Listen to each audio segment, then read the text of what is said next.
বন্ধুরা সবাই কেমন আছো? চলে এসেছি সম্পা রান্নাঘরে নতুন একটা রেসিপি নিয়ে। আজকে আমি বানাবো নিরামিষ বাঁধাকপির তরকারি। কিভাবে বানাই চলুন দেখে নিয়ে যাক। পুরো ভিডিওটা দেখার অনুরোধ রইল।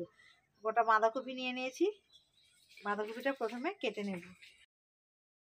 বাঁধাকপির তরকারি করব, তার জন্য প্রথমে আমি আলুটাকে ভেজে নেব। আলু ভেজে নিচ্ছি।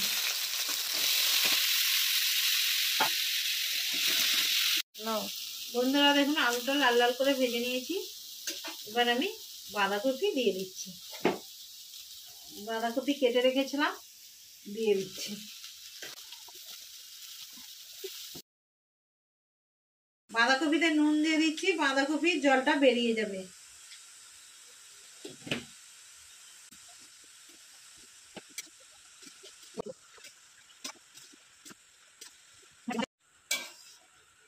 দেখুন বন্ধুরা, বাঁধাকপিতে নুন দিয়ে দিতে কত জলটা বেরিয়ে গেছে, আর বাঁধাকপিটা কত কমে গেছে।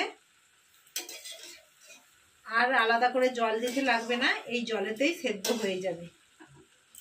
তার জন্য 10 মিনিট ঢেকে রেখে দিচ্ছি। বাঁধাকপিটা সেদ্ধ হওয়ার জন্য 10 মিনিট পরে ঢাকা খুলে দিচ্ছি।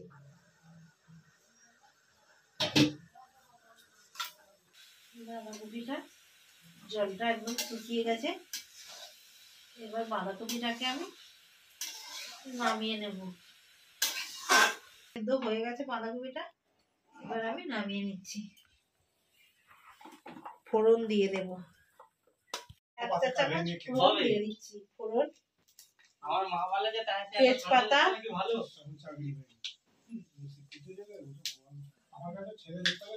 কাঁচা লঙ্কা জিরা দিয়ে দিচ্ছি।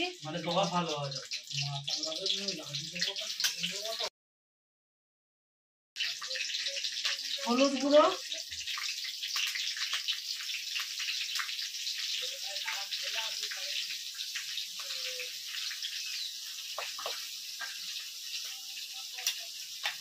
আদা বাটা,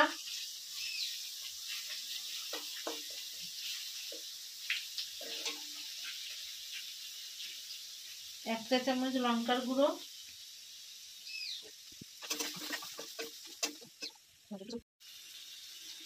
স্বাদ মতো চিনি দিয়ে দিচ্ছি।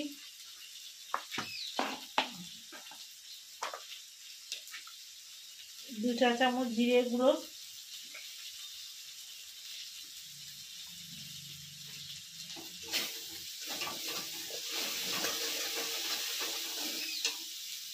বাঁধাকপি সেদ্ধ করে রেখেছিলাম দিয়ে দিচ্ছি।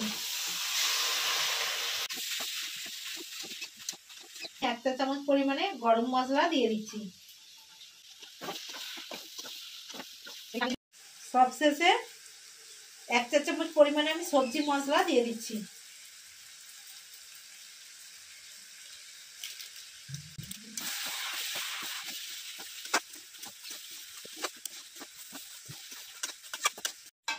বন্ধুরা দেখুন, নিরামিষ বাঁধাকপি তরকারিটা হয়ে গেছে। এবার নামিয়ে নিচ্ছি।